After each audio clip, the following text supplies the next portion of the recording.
Hello, and welcome to my post-mortem critical reflection for the film On a Whim.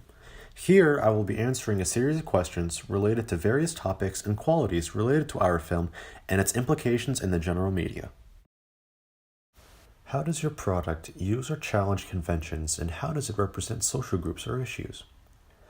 I believe that our product challenges a few typical genre conventions by the intent to be putting a spin on the classic high school romance story with few horror and thriller elements throughout. Because of this genre choice, and this being an intentional decision, this really distances our product from other typical conventions of films of competing genres. For example, from my research, there really is not another film that fits a description of high school rom-com meets horror thriller. The only semblance of a film similar to this would be Warm Bodies, except that film does not have the high school style setting. In terms of representing social groups, I had hoped that with the use of an actual high school age lead would create more of a real feeling to the product, such as how other films that I had written about in my blog had done with other age groups that are represented in their films. How does your product engage with audiences, and how would it be distributed as a real media text? Our product readily engages with audiences primarily due to our female lead. Since we decided for a high school setting, as well as casting a high schooler for a main protagonist, this easily helps kids of a similar age demographic, being high school age, and relating with the character. And if it was an entire film project, that character would have been developed even more for those audiences to relate with.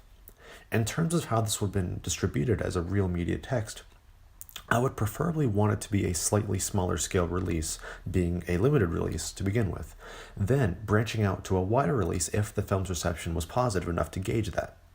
This decision primarily stems from the somewhat niche genre of the product, that being one that isn't frequently touched on in the mass media, if at all.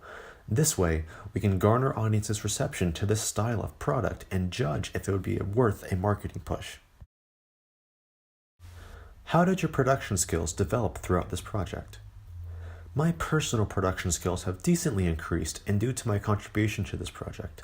Not only has my creative as well as my critical thinking mindset improved, with coming up with some certain creative solutions and deciding how this film should be made, my use of various editing and sound recording devices and softwares has improved, as well as my overarching knowledge of the services.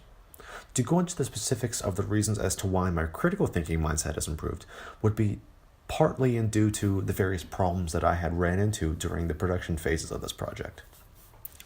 Those problems would be how to properly record the necessary audio for the film, issues with the complexity of some of the editing softwares and having to resort to substantial softwares and due to those complications and issues, and helping with the creative direction of the film processes of our product.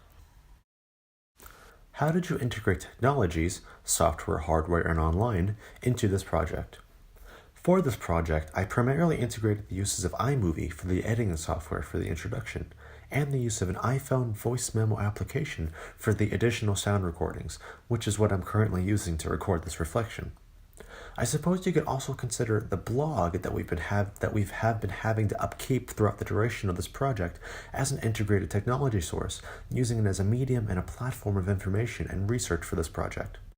Another easily definable online resource in this project would be of all the sources I used for my various researches for coming up with any details needed for this project.